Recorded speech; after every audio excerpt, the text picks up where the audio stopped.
My friend, I can scarce believe it. You confronted the Worm Lord and lived to tell the tale.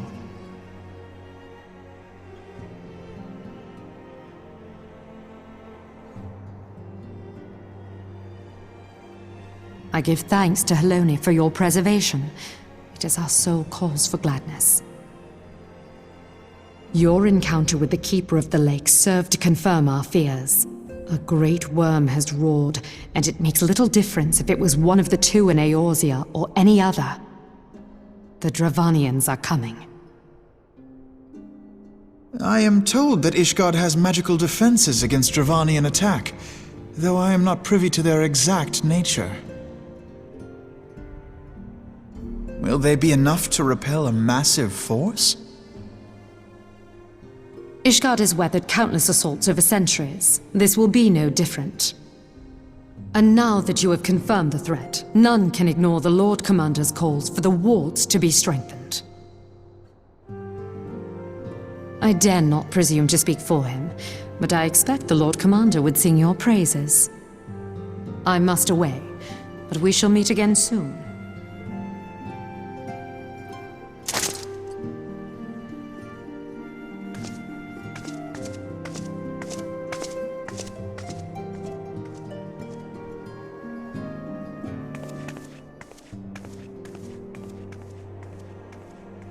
Countless assaults weathered, and this will be no different? Why am I not convinced?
Now that everything's calmed down a bit, relatively speaking I mean, I thought it might be a good time to share our progress on the weapon. I believe we're on the verge of a breakthrough. Well, don't keep us all in suspense.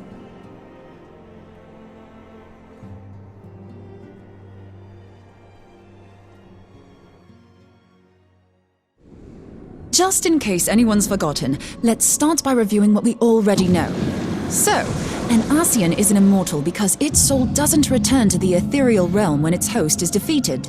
Instead, it flees to the place that lies between our world and the void. Therefore, the first step to permanently defeating an Ascian is preventing its soul from making this journey. And if you recall, when we last gathered here, I had verified that white auracite has adequate capacity to entrap the beings, albeit only briefly. Which left the small matter of their extermination. Aye. To unmake an Ascian soul, one must needs smite it with a concentrated burst, or blade, of purest ether.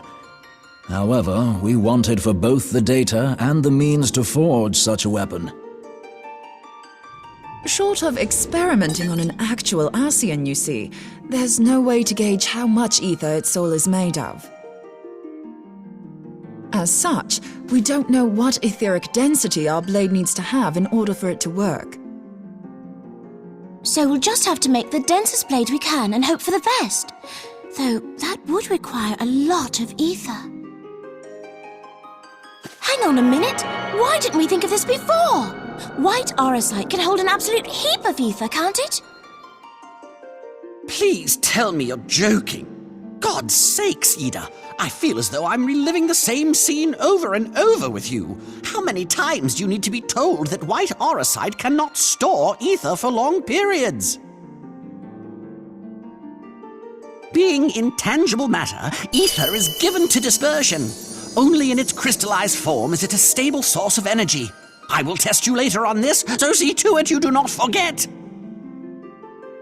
Right, yes. It's all coming back to me. So our hopes rest on good old crystals again, do they? While they are certainly reliable, they leave something to be desired in the area of portability. Indeed. I am reminded of the quantity of corrupted crystals required to thwart Leviathan, and the extraordinary lengths to which the Lamentsons went to transport them. What if it should prove that a similar quantity was needed to destroy an Ascian's soul? Or still more? I do not envy the poor sod who has to lug all of that around, on the off chance that an Ascian appears. That's the very problem we set out to solve, and I reckon we've found the answer. If it isn't practical to lug around the ether we need, we'll just have to draw upon another source.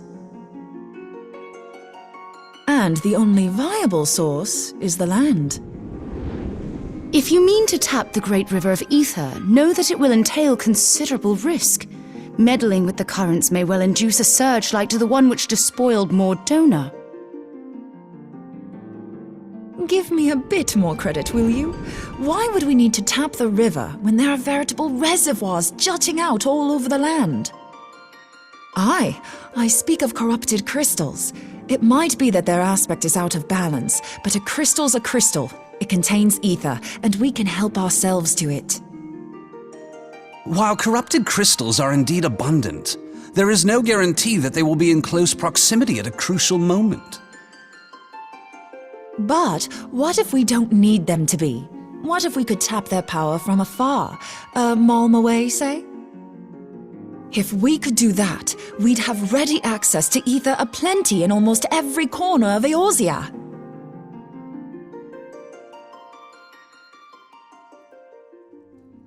I've yet to put my theories to the proof, but I've got a good feeling about this. If no one has any objections, I'd like to see where this avenue leads. If you think it worth your while, you have my blessing. But tell us, what are your theories? I, for one, am most eager to understand the process, however vaguely. I thought you might say that, but no one wants to listen to boring old theories all day, do they? I know I don't. So with your permission, I'd like to try something a bit more hands-on. I've already built an etheric siphon especially for this purpose, and I've been meaning to try it out. Thing is, the profusion of corrupted crystals in Mordona makes it something of a high-risk testing ground.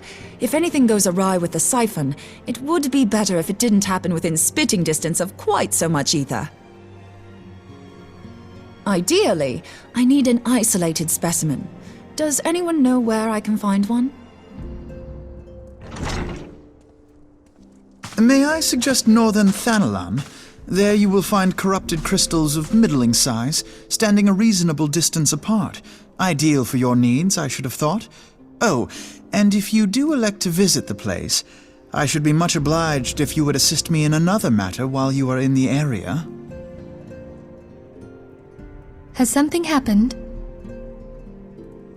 Movement has been observed at Castrum Meridianum.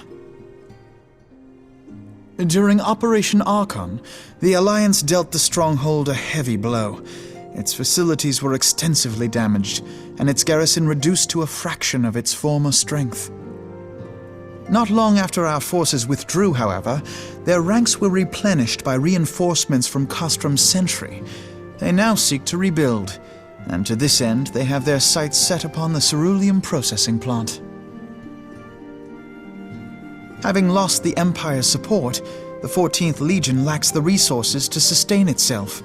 To them, this is a bid for survival, and they will doubtless fight like desperate men. Though I have dispatched the Crystal Braves, I fear their strength alone may not suffice to stay the Imperial assault. I would request the Scion's aid in the defensive effort. If I didn't know better, I'd say you were trying to inveigle us into fighting your battle with the promise of shiny crystals. Well then, consider me inveigled. I won't lie, the crystals you speak of sound perfect, so the Garleans have to go. Besides, we can't afford to beat about the bush. There's no telling when the Arsians will next appear. Thine eagerness to hurl thyself into the jaws of danger cometh as little surprise. Exercise due caution, I prithee.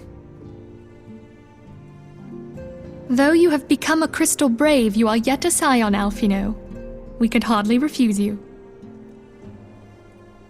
Pray, join the Crystal Braves and lend them your support. Thangred and Papalymo shall accompany you.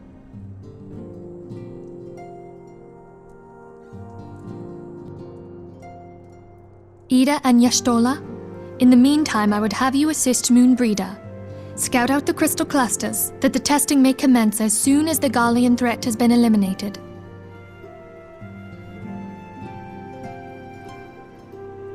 If it please you, I shall continue mine own experiments on white aurosite. Thank you, Urianger. Everyone, pray see to your preparations and depart as soon as you are able. Go well, and be safe.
PlayStation